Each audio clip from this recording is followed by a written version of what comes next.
Welcome back to Champagne. the show. Thank you. Drew, you became a dad, by the way. I have become a dad. Congratulations. Thank you. How is dad life? How's baby? Yeah, I just realized we wrote a kid's book before I had kids. I should write that now, and I have more insight. I remember talking to you about that, but it's been amazing. He has all these little new expressions, and he has these two faces that he makes. We named one of them the Nick Cage, because have you ever seen like in Face Off when he does like the intense face? That's what he does. And the other one we call the Coolidge. You know, Jennifer Coolidge, obviously, White Lotus.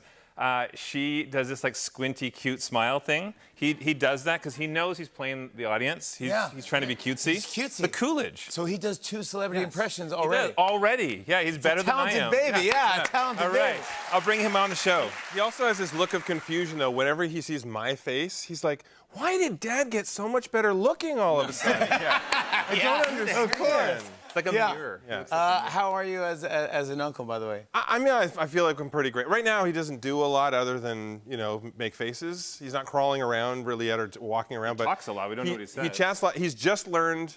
He loves giving an applause. So if there's excitement or somebody's happy, he just starts applauding all of a sudden. So Really? it's pretty great. 8 months. He's already half Linda's height at 8 months. How is, I have to mention, how is Zoe, your girlfriend? Zoe sends her love. I love she Zoe loves you. Deschanel. Yeah.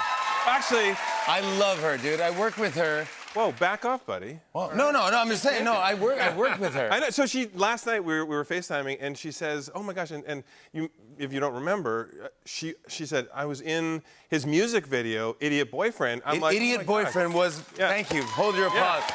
One person, people are standing up. People are rioting right now, and they can't see it. But it was so funny because last night I'm like, "Oh my gosh, it's been so long." So I Googled Zoe Deschanel, Idiot Boyfriend. Nothing came up except my picture. I was like, Yeah! Yes! no.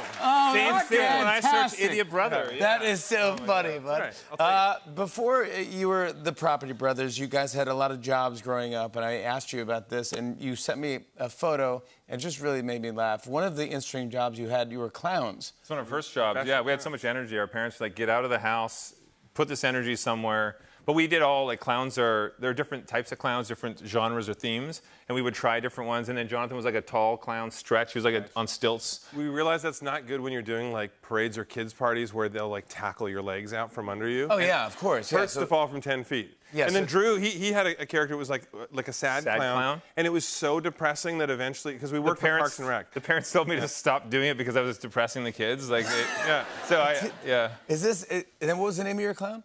So I was happy. Yeah. I was happy with it. Happy the Sad Clown. Is this, we have a Yeah, photo right here. there. Yeah. So that's me. That's Drew.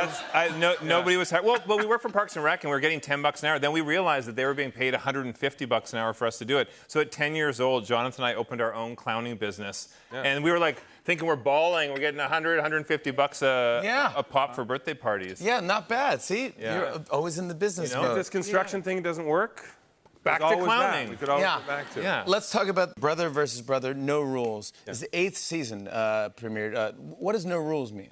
Well, so Drew is the most competitive man alive, and he always has these, whether it's like playing games or doing something like the competition, he makes up rules that nobody else is aware of that work to his advantage. And so finally, we're like, no, enough of this. And he's like, I've got an idea. No rules, you can't complain.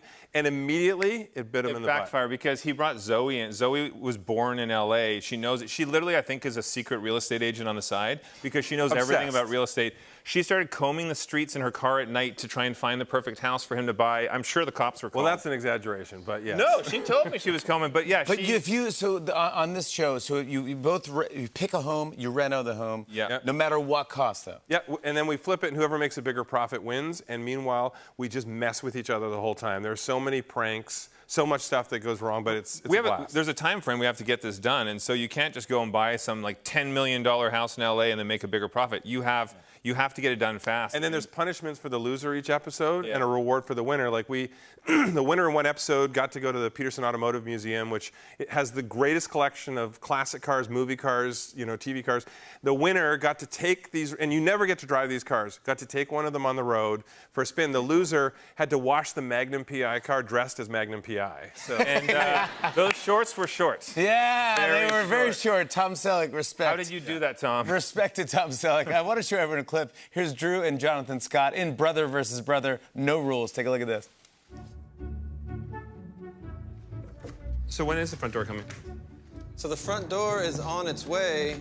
We can get this thing installed If we do the... almost immediately. This looks suspicious. Congrats, Drew! Huh. Kinda knew you could do it, but I still did it better, Jonathan. Interesting. What's this? Oh! Oh, why? We love you guys. Drew and Jonathan Scott. Check out Brother vs. Brother, No Rules, Wednesdays at 9 p.m. on HGTV and the same day on Discovery Plus. We'll be right back with a performance from Mike Towers. Stick around, everybody. I'm the Idiot Boyfriend. Hey, hey.